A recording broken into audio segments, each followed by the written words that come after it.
Dr. Aris Thorne believed science could fix anything until the day a ranger carried in a dying bobcat kitten named Roux. Weak, trembling, barely holding on. She was the kind of case data never promises to save. Watching from the shadows was Cleo, a once proud Siamese queen whose heart had frozen after losing her own kittens. What happens when a broken man, a shattered mother, and a wild little survivor are forced together under one roof? Would science be enough? Or would something far messier and far more human decide their fate? Where are you watching from? Comment your city or country below, and let's begin. If you're watching on your TV, just grab your remote, scroll down, and hit that red subscribe button. It's the simplest way to join our Heart Tales family and to keep these real-life miracles coming to your home. Science tells us how, but sometimes life's biggest question is why. And that's pretty much where you'll find Dr. Aris Thorne most days, standing in the center of his spotless, humming animal rescue facility, staring at a whiteboard so covered in notes it could make Einstein sweat. There's a slight coffee stain on his lab coat, which for some reason nobody ever mentions. Maybe it's a badge of honor, or maybe it's just Tuesday. Sipon. Aris runs this rescue center like a submarine captain. Everything is organized. Charts for feeding times, notes about which dog likes which chew toy, and at least 3 backup plans for when someone's instinct turns out to be a talent for escaping through ceiling tiles. No kidding. There's a ferret named Beans who could teach Houdini a thing or two. But lately, all this science isn't fixing the one thing that needs fixing. Aris himself. It's not that he's heartless. Far from it. It's just that when you've seen more broken animals than birthday cakes, you start to wonder if data and medicine are really enough to heal the truly lost. Or if maybe there's something messier at work. Something you can't write down on a spreadsheet. On this particular gray morning, Aris is reviewing case files and pretending he doesn't notice how quiet the rescue center feels. Too quiet, honestly. The kind of quiet that makes you miss even the sound of Beans launching himself at the light fixtures. Don't ask. Suddenly, the silence is broken. The phone rings, shrill, urgent, like a fire alarm set off by a mouse. Aris fumbles the receiver with the grace of a man who still isn't sure if touchscreen gloves are a real thing. On the other end, a ranger's voice, tight and rushed. "Dr. Thorne? We found something. It's a bobcat kitten, barely alive, up near the old mountain road. Looks like hunters. We're bringing it in, fast." Aris's heart does a weird little two-step. Bobcats don't just show up at the front door. They're wild, secretive, tough as winter boots. If one of them is in trouble, something serious has happened. Within half an hour, the whole center feels like it's holding its breath. The ranger's truck pulls up, tires crunching over gravel. 2 rangers hop out, carrying a battered travel crate. Inside, a bundle of fur and bones shivers under an emergency blanket. A kitten, not much older than a roomer, eyes squeezed shut, breathing in tiny, uneven gasps. Her name, the rangers tell him, will be Roux. They don't know why, maybe because she looks like she's been through the ringer and back, and Roux sounds a little like rough. Her fur is matted, one ear is torn, and there's a smear of blood where her mother's scent should have been.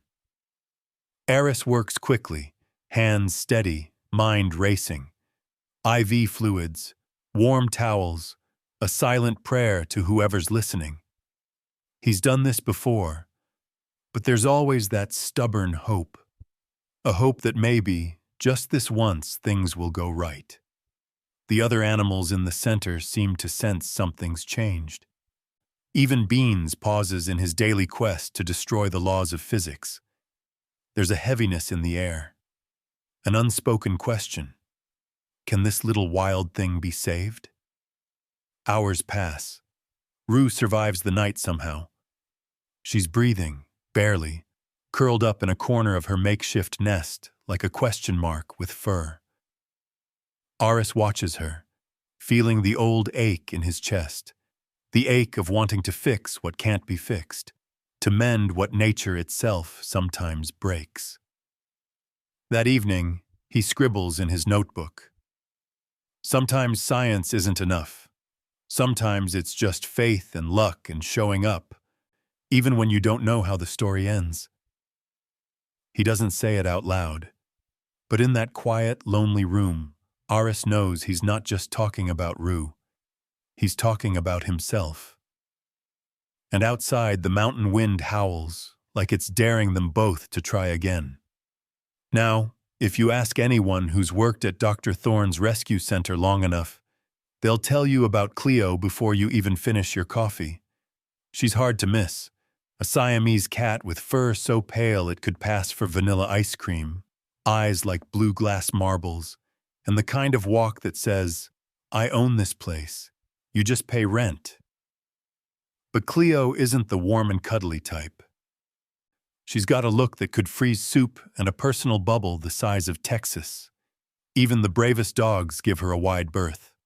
Staff sometimes joke that she was born in a refrigerator and raised by ice cubes. Thing is, Cleo wasn't always this way. A while back, she was the pride of the center, a retired show cat, the kind you see in fancy calendars or those awkward pet food commercials. She loved the spotlight, adored getting her fur brushed, as long as you did it right, and absolutely doted on her kittens. I mean, Cleo as a mom? Total helicopter parent. She'd line up her babies, nuzzle each one, and stare down any human who dared interrupt nap time. Then life did what it does best. It played dirty. One by one, her litter faded away. Some silent, invisible thing took them before Cleo ever got to hear them purr for the first time. If you've never seen a cat with a broken heart, let me tell you, it'll stop you in your tracks. Cleo stopped eating, stopped playing. Even sunlight couldn't tempt her to sprawl on the windowsill anymore. From that day, she withdrew from everyone and everything. The other animals learned to keep their distance, and even Aris, with all his science and charts, never found a way past those walls. Still, Aris tries. Every day he checks her file. Behavioral therapy, no change. Favorite treats, ignored. Attempts to socialize, unsuccessful. It's like reading the same sad chapter over and over. One rainy evening, Aris sits at his cluttered desk, tapping a pen against his chin. He glances at Cleo, curled on her plush bed with the poise of a dethroned queen. He thinks about all his evidence-based techniques, the treat puzzles, the pheromone sprays, the soft-talking volunteers. None of it works. Cleo looks right through him, as if she's waiting for someone, or something, that will never return. He can't help but wonder if maybe there's a piece of the puzzle that logic can't touch. Something not in any book or medical journal. Maybe, just maybe, what Cleo needs is connection. Not the kind you schedule on a clipboard, but the wild, unpredictable kind that animals sometimes find on their own. Of course, the idea feels silly. Aris is a man of science, after all. But tonight, as the thunder grumbles outside, even he has to admit, science isn't much comfort when you're up against a broken heart. Meanwhile, Cleo sits by her window, back turned to the room, watching the rain trace silver lines down the glass. Her ears twitch at the softest sound. A distant kitten cry? No, probably just the wind. But for a split second, her tail flicks, restless.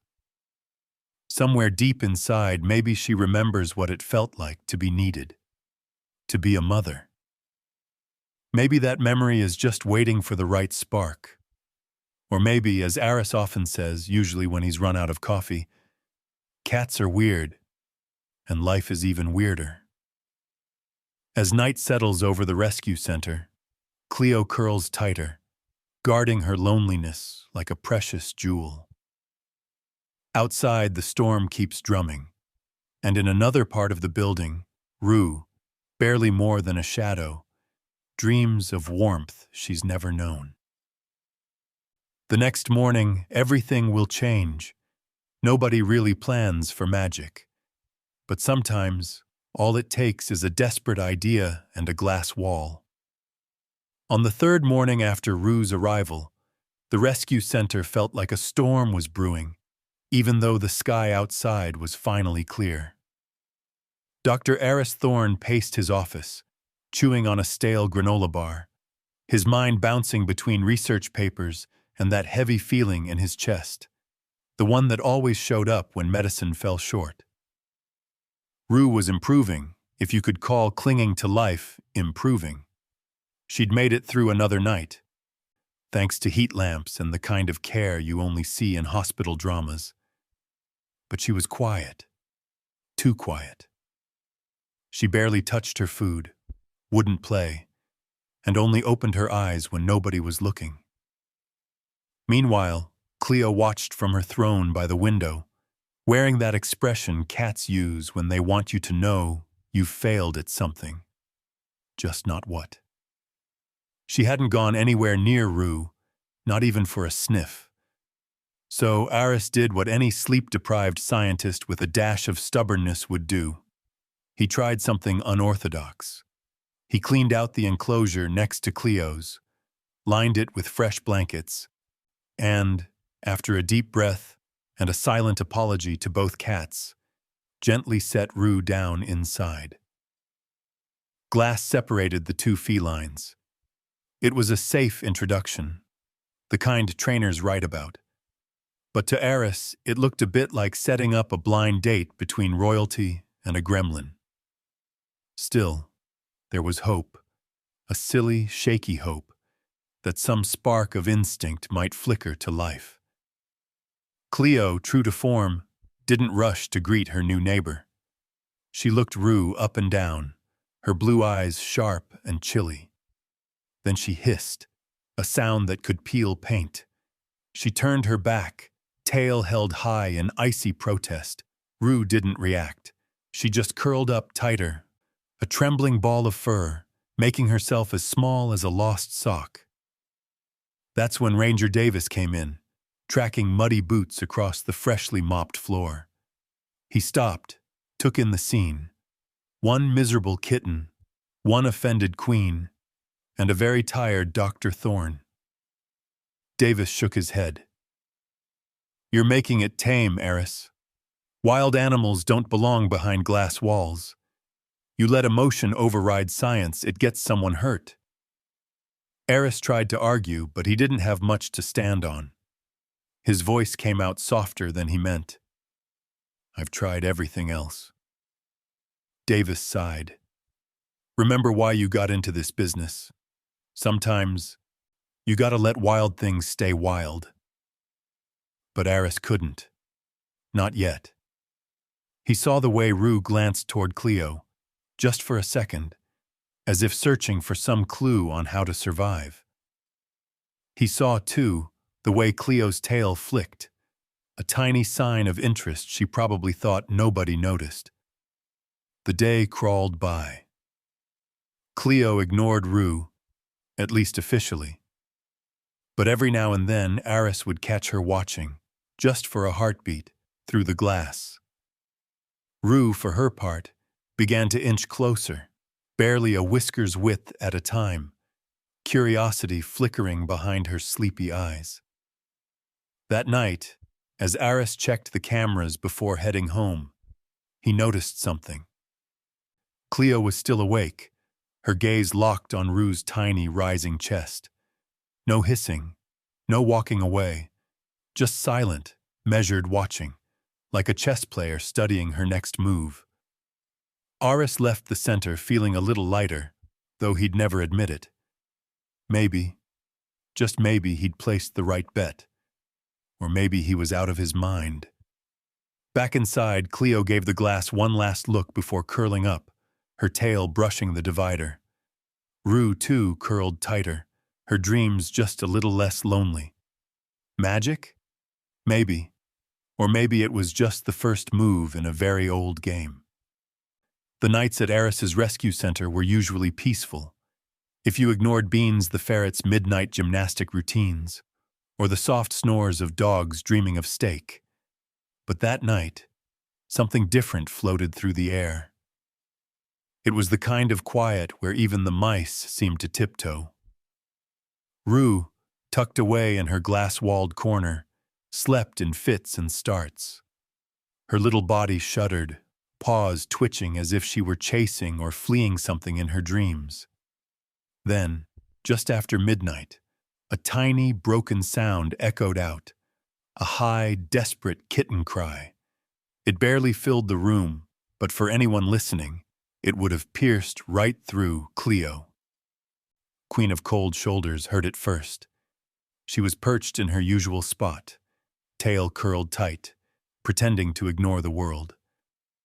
But the cry snuck under her defenses. Her ears flicked, her eyes opened, wide and wary. She didn't move at first. This was Cleo, after all.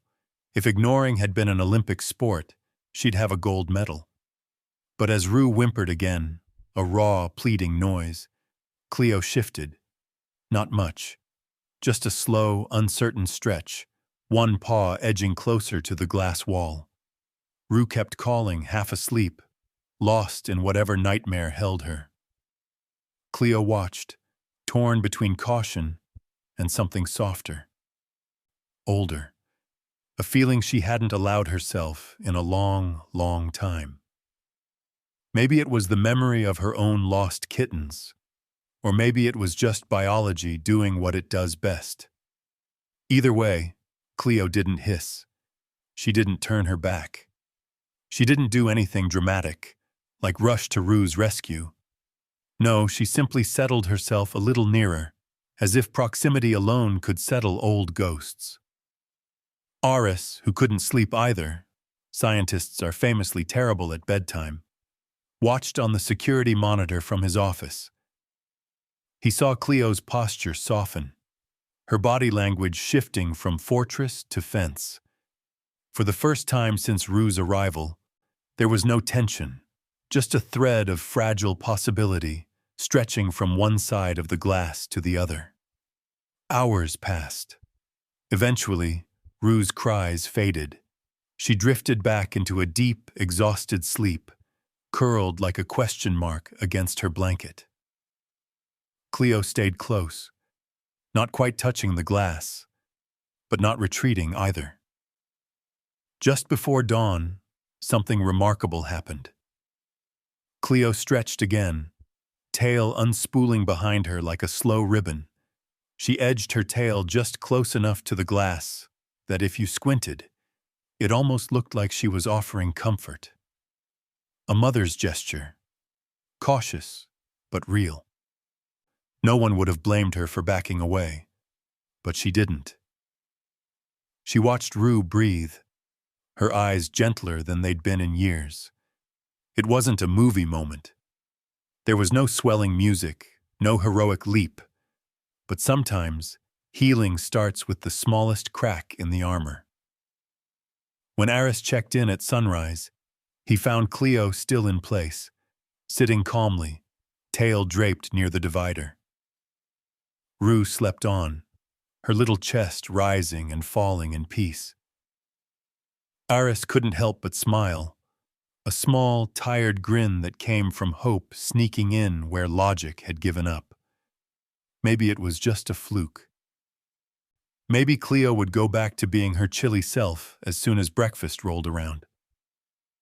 But that morning, when Cleo got up to eat, she didn't storm off. She glanced at Roux one more time, just for a second, but long enough for anyone paying attention to notice. The first crack had opened. It was small, invisible to most, but in the silent language of cats, and maybe people too, it meant the world. Some walls don't crash down in a thunderclap. Sometimes they just quietly erode, like old paint on a sunny porch. That's exactly how things started to change between Cleo and Roux. There was no dramatic music, no sudden hug, just the slow, careful rhythm of two wary hearts deciding, day by day, to try again. It began with breakfast. Cleo usually ate with the dignity of a duchess at a five-star restaurant. Slow, measured, and absolutely zero crumbs left behind. But now she'd take her meal next to the glass, sneaking glances at Roux in the next enclosure. Roux, still shy, watched closely. One morning when Cleo finished her bowl, she sat and waited. Not for treats. For Roux. It didn't take long for Roux to get the hint. She shuffled closer, uncertain, until their whiskers nearly touched through the glass. Cleo didn't hiss.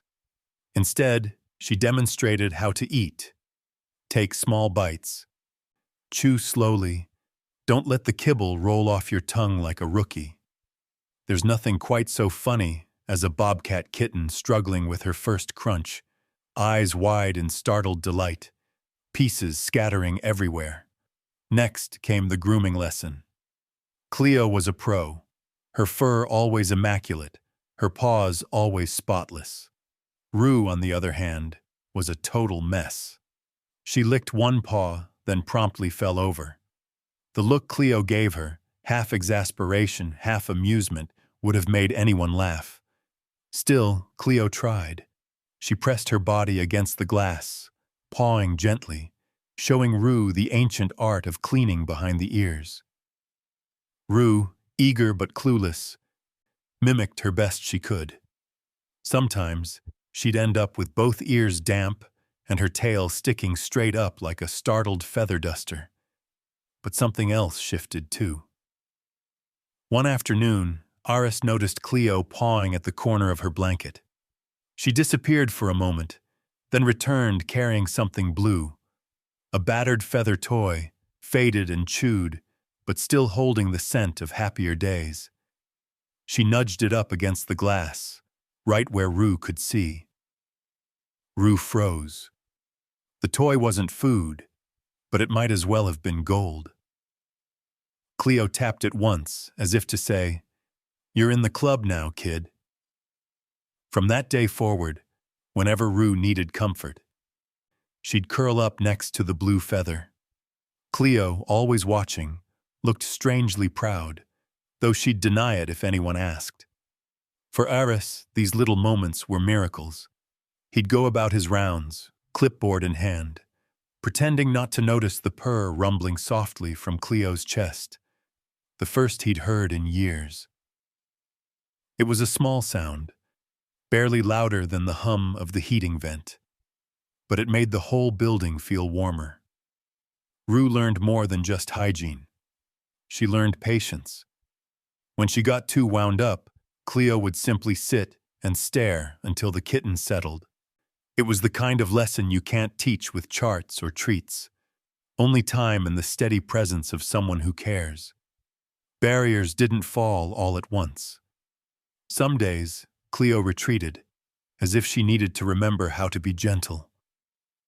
But every night, she returned to Roux's side, bringing that quiet strength only the broken but healing truly know. One evening, as Aris turned off the lights, he saw them. Cleo, regal but relaxed. Roux snuggled up with her blue feather, both cats breathing slow and easy. If there was a formula for hope, it looked something like this. The walls were still there, but now there were windows. By the third night, you could almost believe everything at the rescue center was perfect. Cleo and Roux had settled into a quiet rhythm. Eat, nap, purr, repeat. Even Beans the ferret seemed calmer, as if the peace between the cats was contagious. But, as any cat lover knows, peace with felines is usually temporary. Sometimes it's just the universe holding its breath before the next bit of chaos. That evening, Aris lingered a little longer in the corridor. He watched as Cleo gently demonstrated how to catch a falling toy mouse, slow, precise, full of dignity. Roux, now stronger and braver, pounced with clumsy enthusiasm, batting the mouse across the floor like it owed her money. For a moment, it looked like the two might actually play together. Then, out of nowhere, a shadow flickered on the wall, maybe just a moth or a stray bug drawn in by the lights. Whatever it was, Roux's wild instincts fired up. In an instant she lunged, claws out, moving faster than anyone expected. Her little paw slammed into Cleo's side, not playfully, but with a sharp, accidental swipe. Cleo sprang back, fur standing on end, eyes wide and glittering with shock and hurt. The room froze. For a heartbeat, nobody moved. Not Aris, not Roux, not even Beans, who was halfway into the dog's kibble bin and forgot to chew. Roux seemed just as surprised. She shrank back, ears flat, eyes huge, mewing a shaky, apologetic sound. But Cleo didn't hiss or strike back. She just stood there, breathing hard, tail thrashing with betrayal. For the first time since their slow dance began, all that gentle progress felt like it might collapse. Aris's stomach knotted. He'd seen plenty of animal arguments, territorial scraps, jealous tussles, even the occasional food fight that looked suspiciously well planned. But this was different. This felt like heartbreak in slow motion. He imagined Cleo walking away for good, Roux alone again, all that hope leaking out like air from a tired balloon. Minutes crawled by in tense silence. Cleo retreated to the far edge of her space, sitting rigid, refusing to meet Roux's eyes. Roux huddled in her corner, blue feather toy clutched tight, letting out soft, remorseful squeaks. The whole rescue center seemed to hold its breath, waiting. Night passed slowly. Neither cat moved. Aris watched the monitor, willing Cleo to forgive, but unsure if that kind of magic could happen twice. But sometimes, cats surprise you.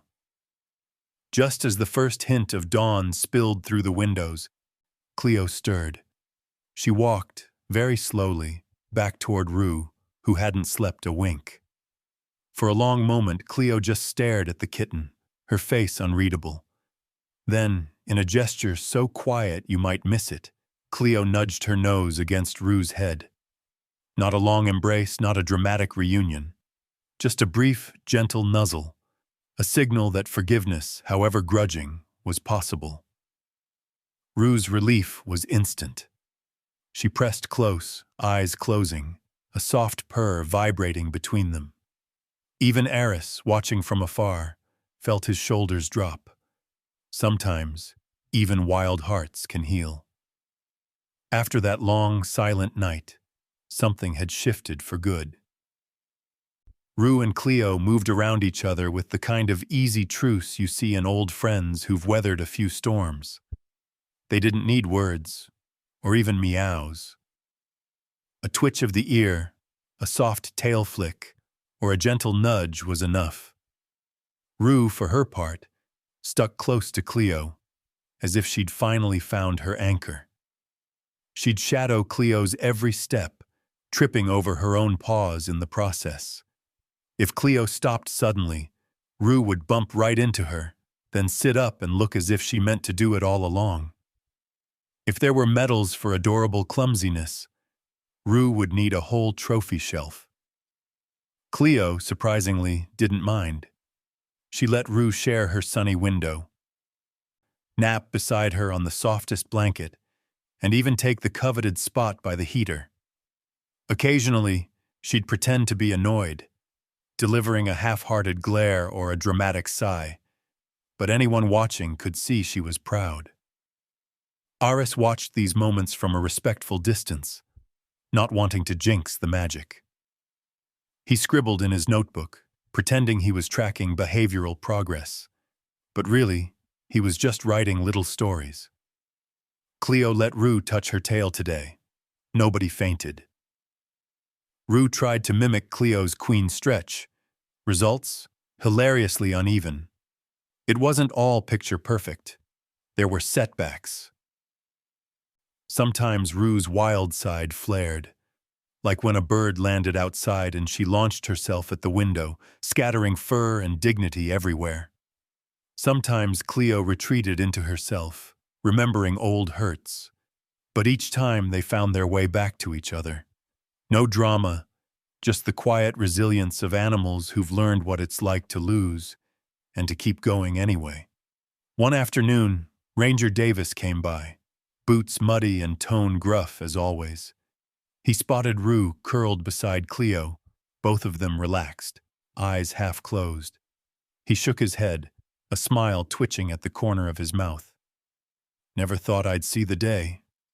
But listen, Aris, Roux is getting tamer by the minute. That's not always good for a wildcat. Aris knew Davis was right, at least on paper. Wild animals weren't meant to stay behind glass forever, no matter how soft the beds or how full the bowls. But letting go is harder when you've watched something broken come back to life, one clumsy step at a time. Later, as the sun dipped low, Aris sat with Cleo and Roux, letting the quiet fill the room. He realized there were some things you couldn't measure. Gentleness, trust, forgiveness. Those were the things that stitched souls back together, fur or no fur. That evening, as Cleo cleaned Roux's face with slow, patient licks, Aris smiled and shook his head. Science was great, but sometimes it needed a little help from the heart. And somewhere deep down, Cleo, the ice queen, the cat who'd sworn off connection, began to believe that maybe, just maybe, she could trust again. Roux, wild but willing, was more than ready to try.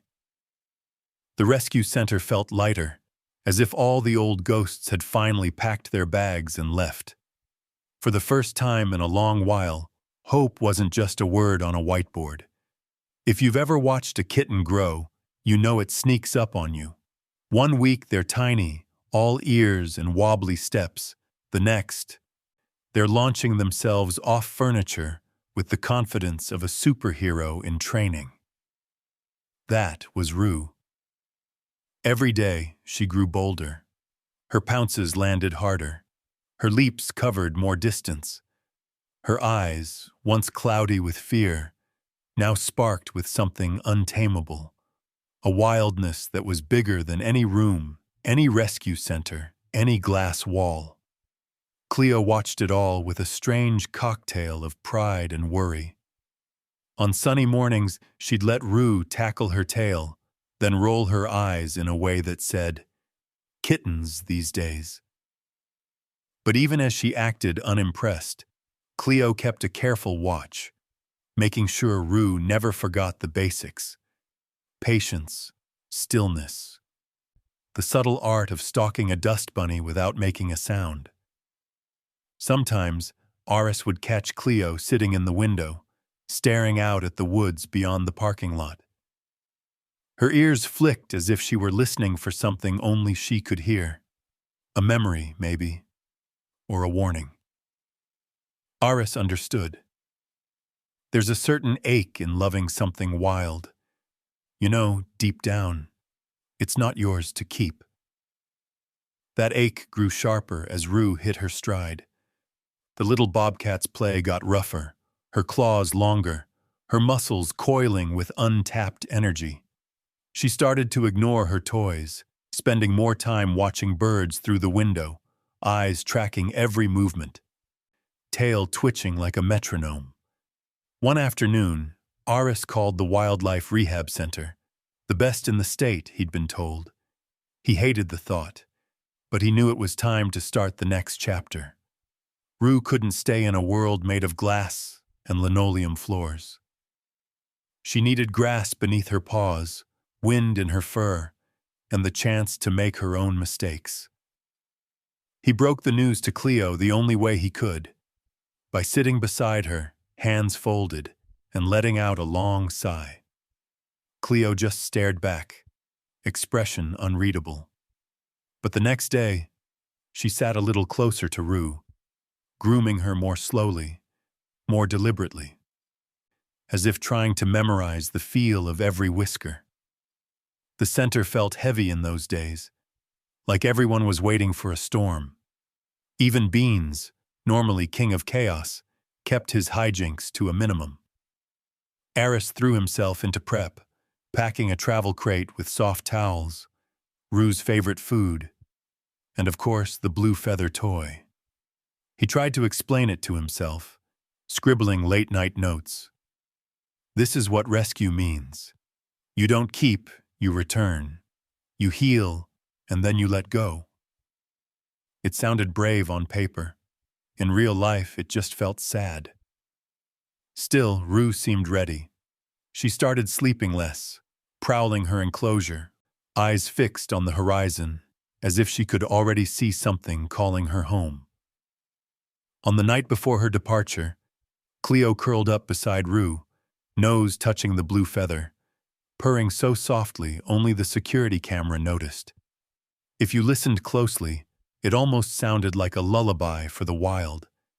And outside, the wind picked up, carrying with it the promise, both sweet and bittersweet, that tomorrow everything would change.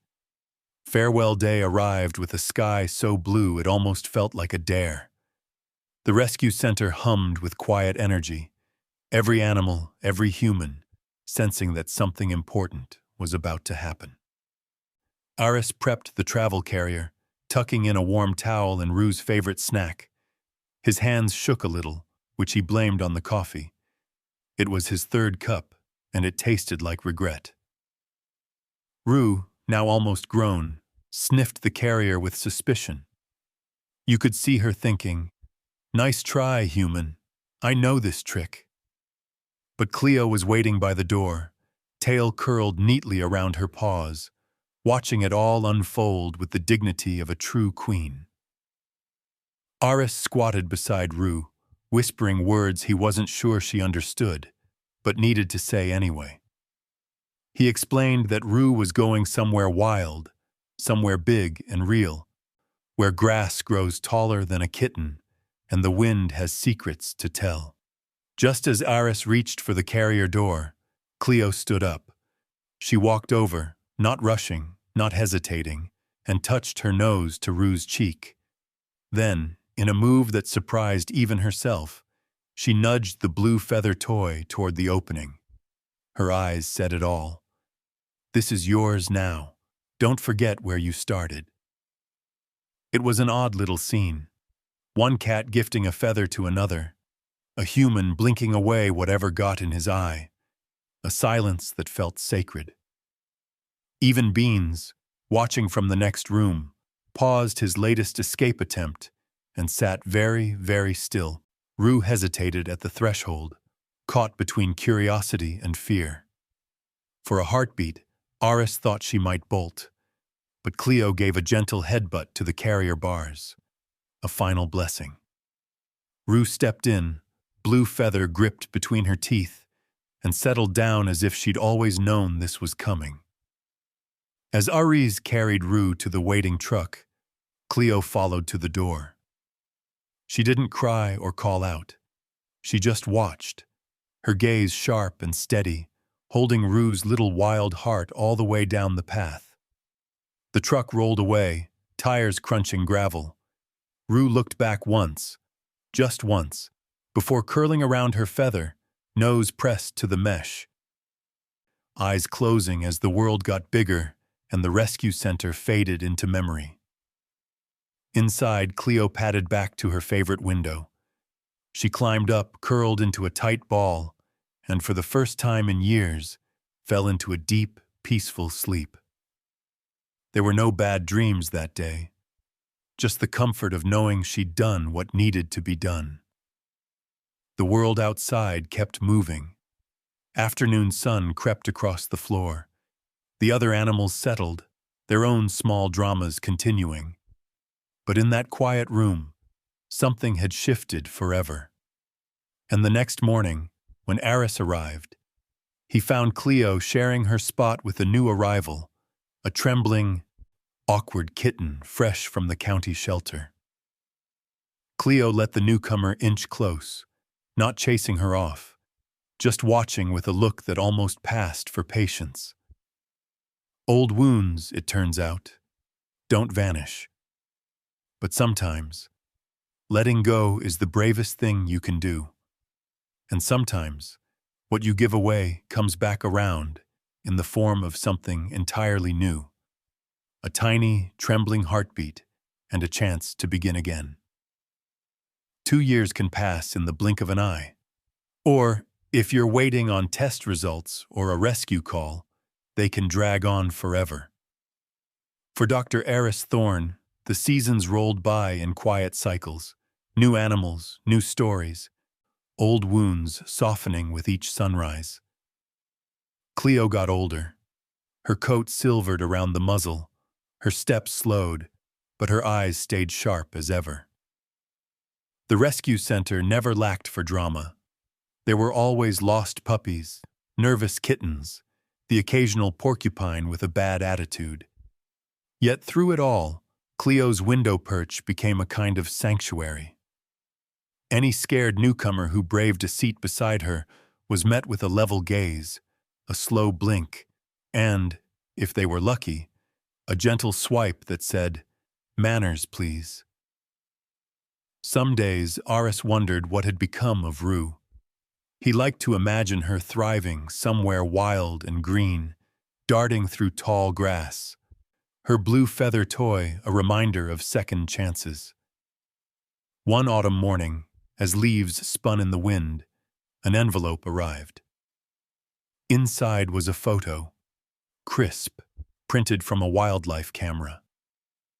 Aris stared in disbelief. A grown bobcat, unmistakable in her markings, sprawled on a log beside another, smaller wildcat. Roux, all grown up, and her mate, nuzzling a familiar blue feather nestled in the grass. But that wasn't what made Arias laugh out loud.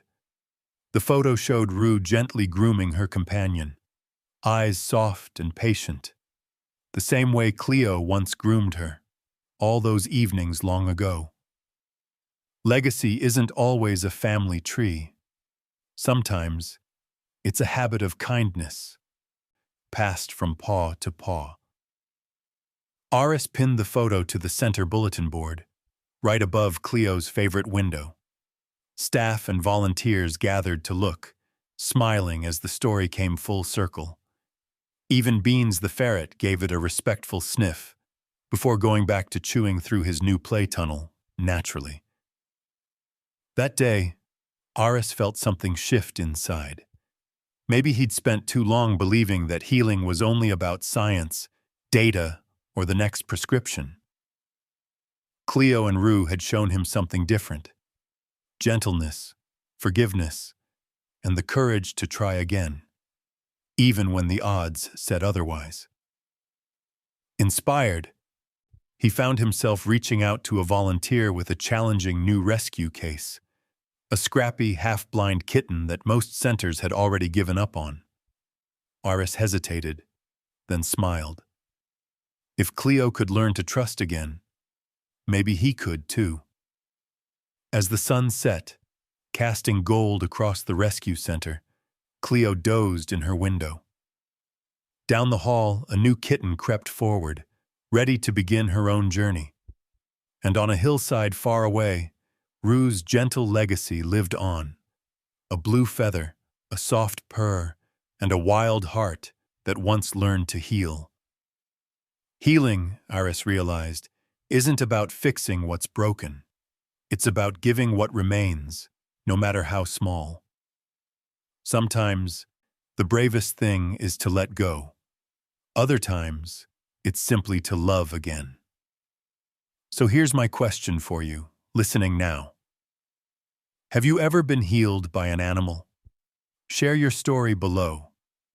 And if you believe in the power of gentleness, second chances, and a little bit of animal magic, don't forget to like and subscribe for more real-life miracles. You never know whose life might be changed by a single act of kindness. Before you click away, just remember, sometimes healing isn't about turning back time or erasing scars. It's about giving what's left, no matter how small, to someone who needs it. Maybe it's a gentle nudge, a patient look, or the courage to let someone go so they can become who they're meant to be. We all carry a bit of Cleo and Roux inside us. We've all been the one who needed help, and maybe, just maybe, we've also been the one who had a little love left to give.